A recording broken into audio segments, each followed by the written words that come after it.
নমস্কার বন্ধুরা, আমার চ্যানেলে আপনাদের সবাইকে অনেক অনেক স্বাগত এবং অনেক অনেক ভালোবাসা। বন্ধুরা, আপনারা সবাই কেমন আছেন? আশা করি যে যেখানেই আছেন খুব ভালো আছেন, আমিও খুব ভালো আছি।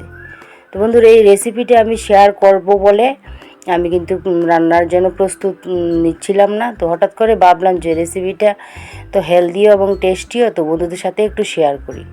তো এখানে কিন্তু আমি রেসিপির জন্য লাউ কেটে নিচ্ছিলাম। তো এখানে আমি এই রেসিপির জন্য কিছু মাছ নিয়ে নিলাম। প্রথমে আমি মাছগুলিকে লাল লাল করে লবণ আর হলুদ মেখে বেজে নেব। তো বন্ধুরা, আমার এই রেসিপিটা আপনাদের দেখার আগে অবশ্যই ভিডিওতে একটি লাইক দিয়ে না টেনে পুরো ভিডিওটা দেখবেন, তারপরে সুন্দর একটা কমেন্ট করে আমাকে আর উৎসাহিত করবেন ভিডিও করার জন্য। তো এখানে দেখেন, মাছগুলি ভাজা হওয়ার পর কিন্তু আমি কড়ার মধ্যে একদম তেল দিইনি, না দিয়ে কিন্তু আমি লাউগুলি দিয়ে দিলাম। লাউগুলি দিয়ে আমি একটু নেড়ে চেড়ে কিছুক্ষণ সময়ের জন্য ঢাকা দিয়ে দিয়েছিলাম। দিয়ে কিন্তু আমি রেসিপির জন্য আমি সামান্য একটু আদা আর নিয়ে নিলাম কিছু কাঁচা লঙ্কা। এগুলি আমি মিক্সিতে পেস্ট করে নিয়ে নেব। তারপরে কিছুক্ষণ পরে ঢাকনাটা খুলে আমি লাউগুলিকে একটু নেড়ে চেড়ে তার মধ্যে দিয়ে দেবো স্বাদ মতো লবণ, তারপরে দিয়ে দেবো পরিমাণ মতো হলুদ, দিয়ে আমি আবারও কিছুক্ষণ নেড়ে চেড়ে দিয়ে দেবো তার মধ্যে ঝোলের জল। তো এই রেসিপিটার ঝোলটা আপনারা আপনাদের পছন্দ মতো রাখবেন।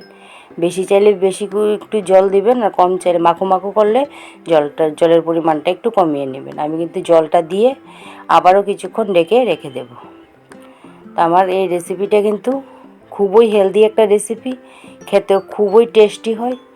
তো এদিকে কিন্তু আমি তরকারিটাকে নামিয়ে আমি দিয়ে দিলাম কড়ার মধ্যে পরিমাণ মতো সরিষার তেল। তেলের মধ্যে আমি পাঁচফোড়ন দিয়ে দিলাম আদা আর কাঁচা লঙ্কার পেস্টটা দিয়ে আমি কিছুক্ষণ মশলাটাকে সুন্দর করে কষিয়ে নেব।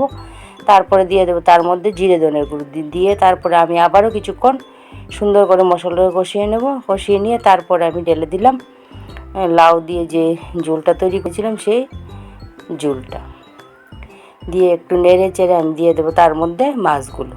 তো বন্ধুরা, আমার এই রেসিপিটা আপনাদের কাছে কেমন লাগলো কমেন্টে অবশ্যই বলবেন। নতুন দর্শক হলে আমার রেসিপিটা দেখে যদি বেশি ভালো লাগে তাহলে আমার চ্যানেলটাকে সাবস্ক্রাইব করে পাশে থাকা বেল বাটনটিকে অন করে অল অপশনে ক্লিক করে দিবেন, যাতে করে পরবর্তী ভিডিওর নোটিফিকেশন সর্বপ্রথম আপনাদের মোবাইলে চলে আসে। তো তৈরি হয়ে গেল কিন্তু আমার হেলদি এবং টেস্টি একটা রেসিপি লাউ দিয়ে। এই গরমে কিন্তু লাউ দিয়ে এভাবে রান্না করলে খেতে কিন্তু খুব ভালো লাগে। তো এই হলো রেসিপির ফাইনাল লুক।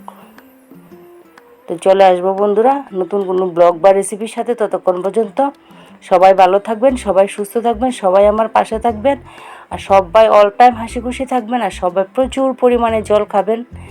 যে গরম পড়েছে বন্ধুরা, খুবই কষ্ট হচ্ছে দিন কাটাতে, দিন যায় রাত যায়, গরম তো আর কমে না। তো ভালো থাকবেন, সবাই সুস্থ থাকবেন।